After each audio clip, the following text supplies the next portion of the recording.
Okay, that was a long day. First day at Gamescom. It was a long day, but a good day. It feels like it's all gone really well. Everyone's received it well. People have understood the game. Tom, before we melt in a single body, how has been your day compared to the fears you had before coming here? It's actually been really great. You know, it's sort of been sitting down, talking to people. You just tell them what you know, and they seem to like hearing it, so it's all good. Well, people cannot see it in their homes, but the booth is gigantic. We just love to be next to each other, yeah, so it's comfier that way. So the idea behind the whole thing is that there is this marquee in England, and he's famous for his annual decadent masked balls that he puts on, these big events, and for mainly his grand casino mansion, the Sexy Brutale. But this year, something is going horribly wrong at the ball, and as opposed to everyone having fun, all the guests across the mansion are being killed by the staff in various different ways. And the final twist is that when it strikes midnight, this whole day at the masked ball begins from noon all over again.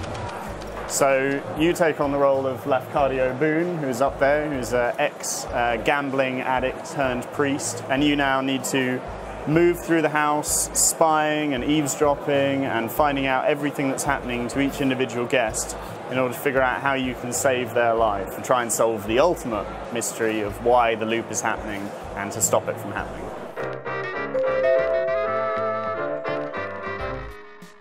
Charles and I, we've grown up together, we've always been into video games. I think, we just wanted to, make our own original contribution in some way. You know, like, we love games, we all love games. Indie spirit. It's that way, it is. And for a long time we've been talking about, well, what is it, what are the games that we really love and find most exciting? Big on our list was Majora's Mask, Gregory Horror Show, Tulip, which is a really weird Japanese one, and more recently 999. Fairly obscure old Japanese games. There is quite a few things all mixed together, really. I mean, one of them would be like immersive theatre productions. You know, the plays are put on, but the audience is free to roam around and see them. We knew the elements that we wanted in the game. The game was going to loop, the game was going to be set in a mansion, the game was going to feature a large cast of characters. We wanted to do something British, like there's no point hiding it, like we are so British, oh my god. And the game needed to also explain and justify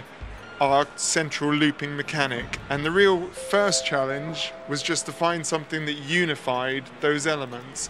And once we had that, we were able to put it to bed. We've got our bedrock in place. We can build the game around this.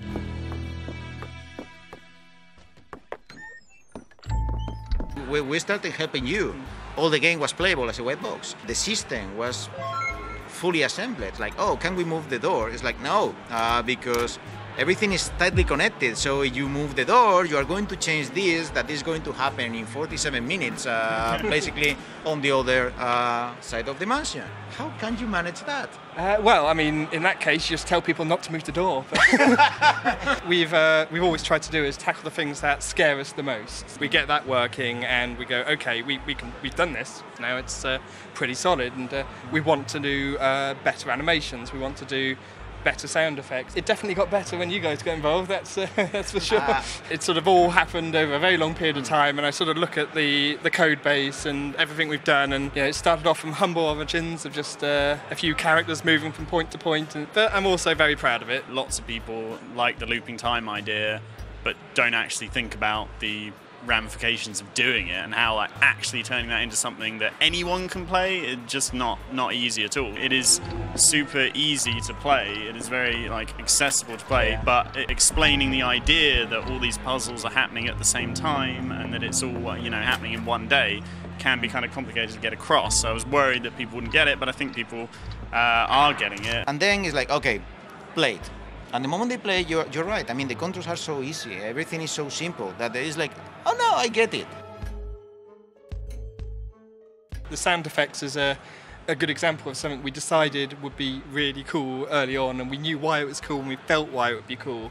but with things happening that are loud enough and exciting enough that they have an impact on the entire area. There are sound effects that you can hear no matter where you are in the house. You start the game and there's a lot of weird noises and weird events. You hear things or you see things that make absolutely no sense, and then it's only later that it all like comes together. I have played the game, I mean, all the levels, all the murders. Very, very nasty things happen in this story. I mean, it's really unsettling. But then you are seeing these colorful characters. We were digging on the visual style and defining, like, you know, the isometric perspective looks like a homage to the Filmation games of the 80s, right? For those of you who are super young, in the 80s we had video games. The perspective it was like, well, let's play with that. Let's try to get something like out of a puppet theater. It is the style that we've always intended, because it's always meant to be the juxtaposition of the dark content and everything, but with the humorous stuff. You know, we always wanted humor, not laugh out loud like jokes, but actual humor to be part of it. People are being murdered. It's like if two guys are in a bad situation and one makes a terrible joke, when you do get those moments, like even if they're a rubbish joke, it lifts it just for that moment. It can be John Cleese or it can be Leslie Nielsen. I mean, it's humor with a straight face. I mean, it's hilarious because it's supposed to be serious, but then it's totally gross, and then everything happens so naturally. It's a dark game. And I think that is kind of a really necessary element in order for any sort of joke or humour to actually land.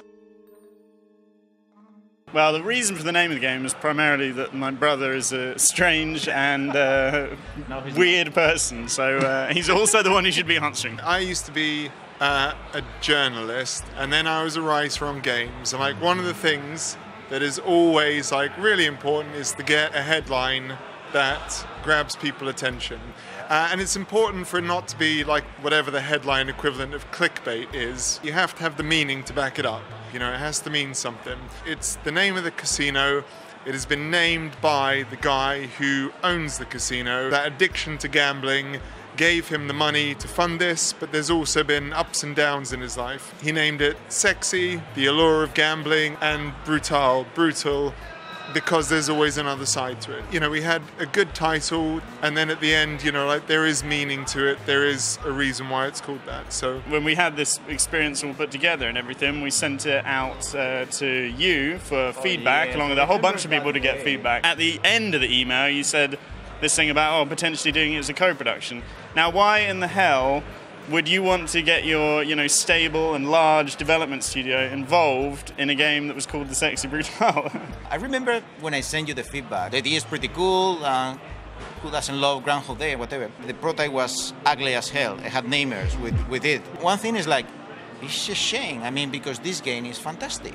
If you go to a publisher, they are not going to have the imagination to see how it's going to be. At first, it was just, can you let me help you just to define the visual style? Because, again, it was a really, really amazing game. I mean, the story is fantastic. It's mind-blowing. And all the characters, just the names. I mean, who names a guy Lafcadio? I mean, it's an amazing name. We didn't do anything that wasn't already there. Basically, we have shaped the game that was obvious it was going to be. All the time it was there. We just added some beautiful graphics to an amazing concept.